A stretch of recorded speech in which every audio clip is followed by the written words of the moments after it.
The Adventures of Eonman! Episode 1. The House Always Wins.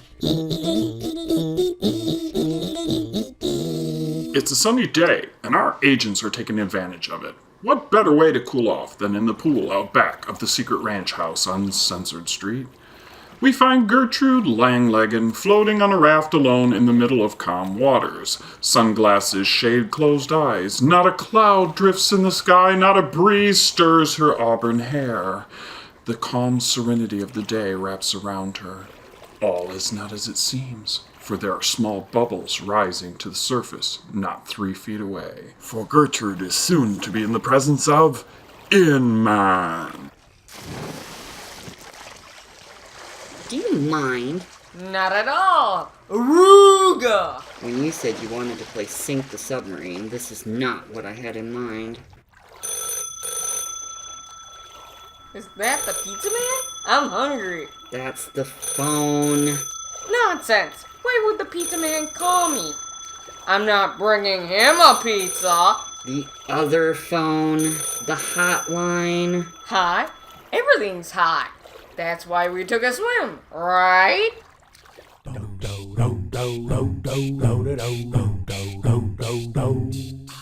Inside the pool house, Gertrude picks up a remote and points it at a 60-inch flat screen that takes up an entire wall of the room.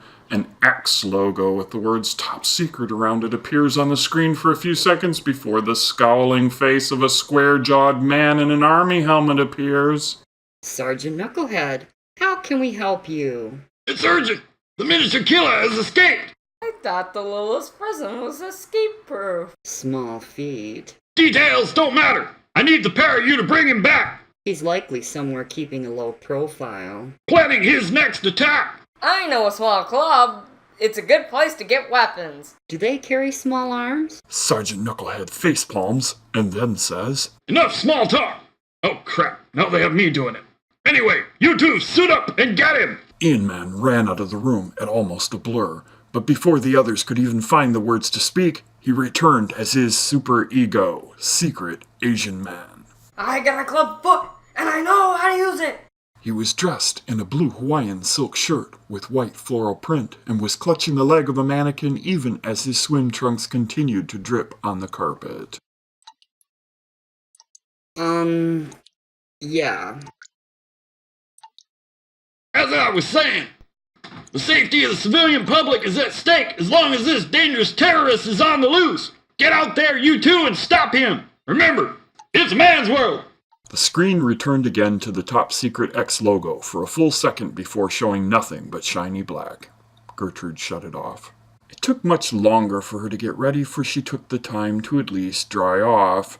Drying off would be mandatory for her costume anyhow, as it's difficult to pull on a spandex catsuit unless one is somewhat dry. By the time she had finished preparing, Eonman had managed to dry out the old-fashioned way. What took so long? We should be in the secret Asian mobile. There's no time to lose. There is no way I'm gonna run in these heels. I'm breaking my neck for no one.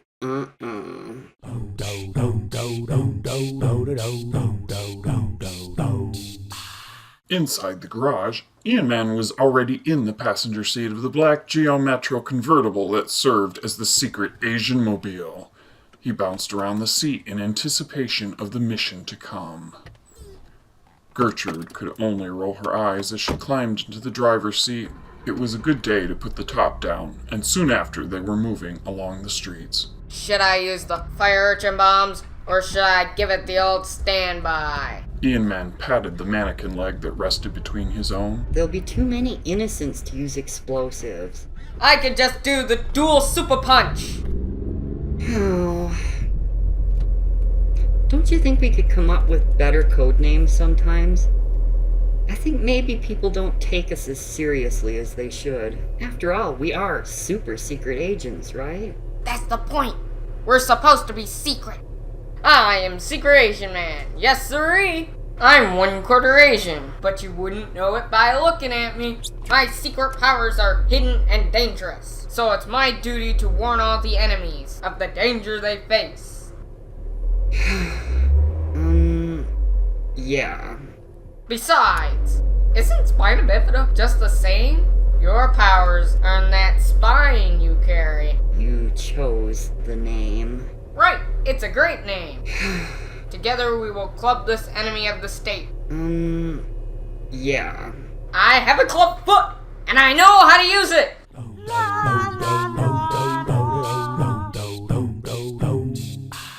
It wasn't too much longer after the conversation ended that the pair arrived at their destination, the club, which was called Tripod Bungalow, according to the worn sign bolted to the bricks above the door.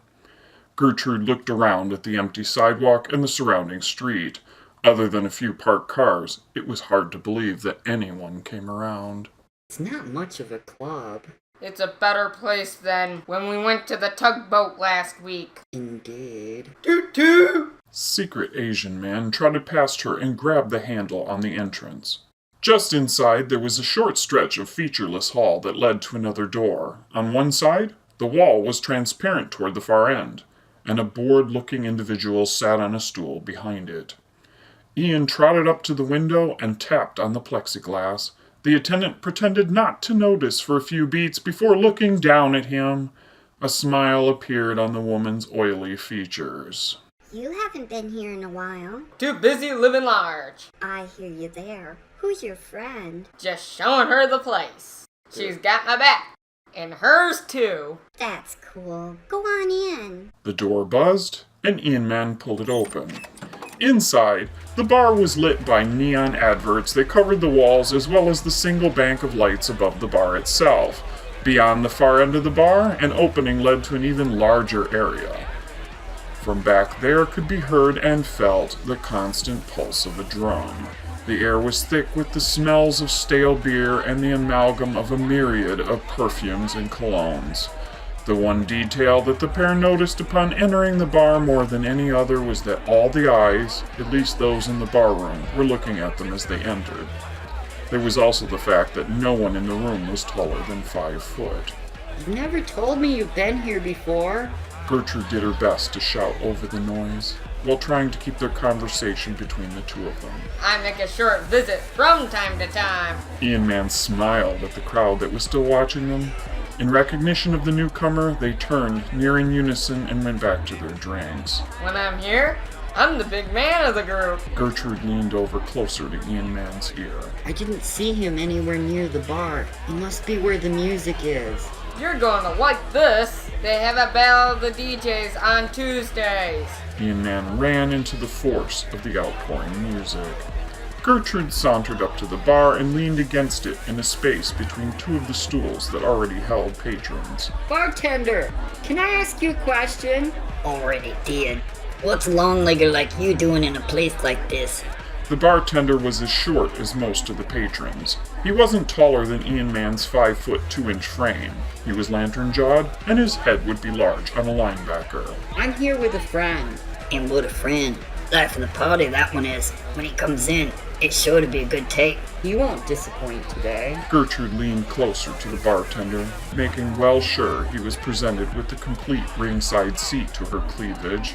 I have another question. If it's what I'm thinking, you don't really have to ask, doll. Gertrude returned to her previous position and pulled a photo out of a thigh pocket.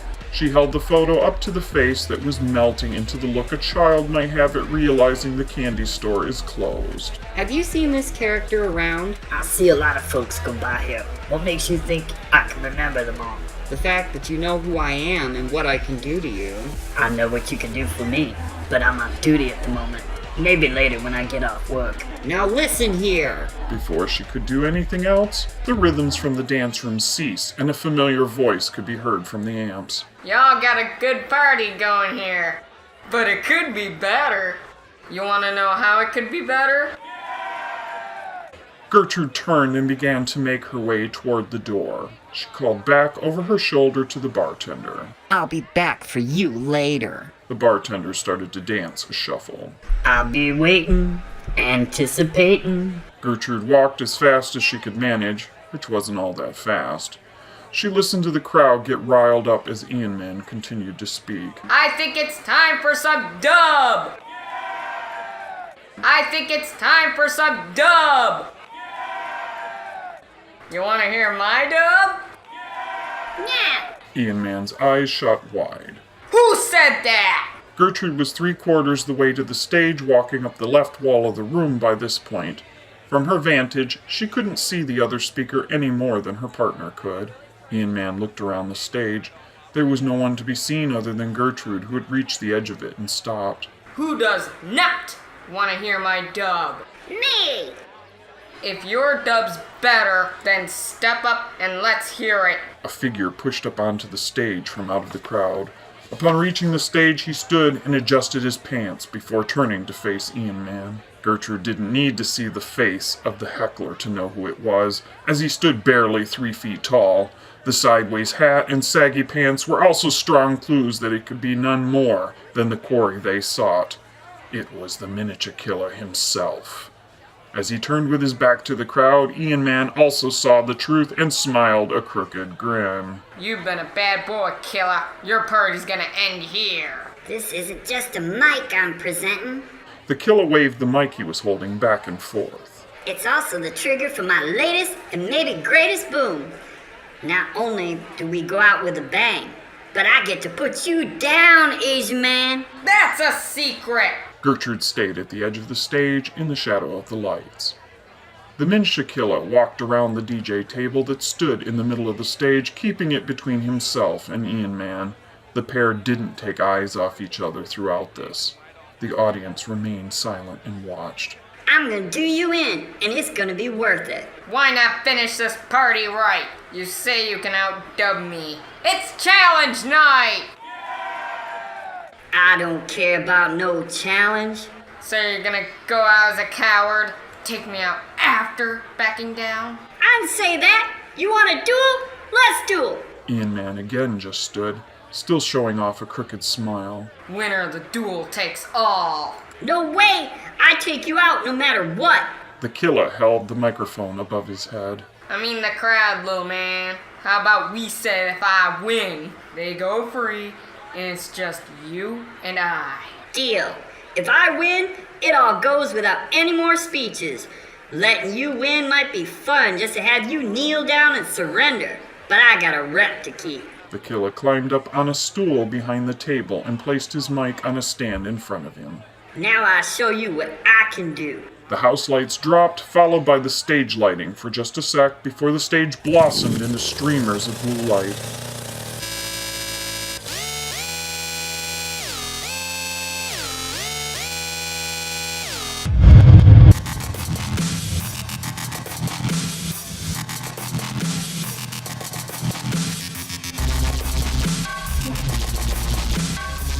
The lighting flashed, yet the room was dark in a way that made it feel like neon gothic disco. The lights settled into just a spotlight on the DJ table. The killer leaned into the mic and started the lyrics of his entry to the challenge. I be the miniature killer. Wanna hear boom? I'll be the one to thrill ya. The Asian boy looking to come around, stepping up to me thinking he'd be throwing down. Now I gonna smoke this sucker. Take me all with ya, just like I blow this up, yeah? This is gonna be the end of the rhyme. Time to say prayers, y'all, cause your boy can't keep time. The lights for both stage and house came up, and silence from both the PA and the audience held. For a time. Not bad. What do you mean? That smokes you before you even try. Let me step up and show ya. The killer moved back from the table, and Eonman took his place behind it, the house lights dim low. This is more complicated than I thought. Well, we're waiting, scrub. Eonman placed a hand on one of the turntables and began to pull at it.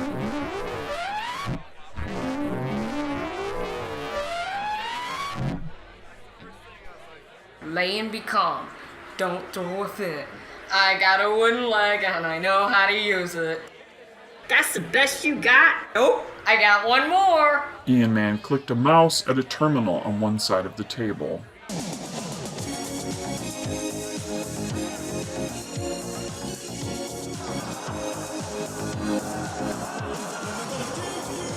Oh, hell no.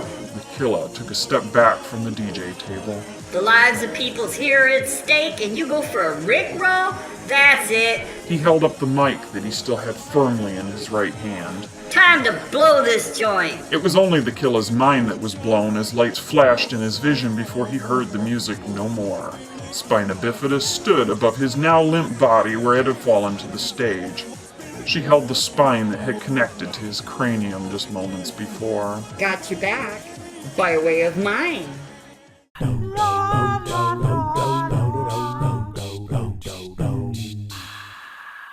You may be a wacky one, secret agent, but you get the job done. Sergeant Knucklehead loomed on the flat screen display in the pool house.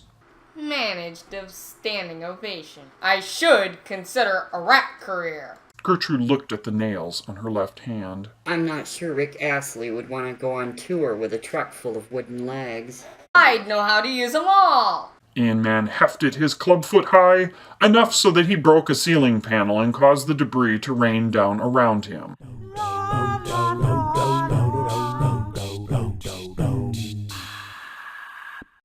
The Adventures of Eonman is voiced by Ian Dietrich and Chris Thomas.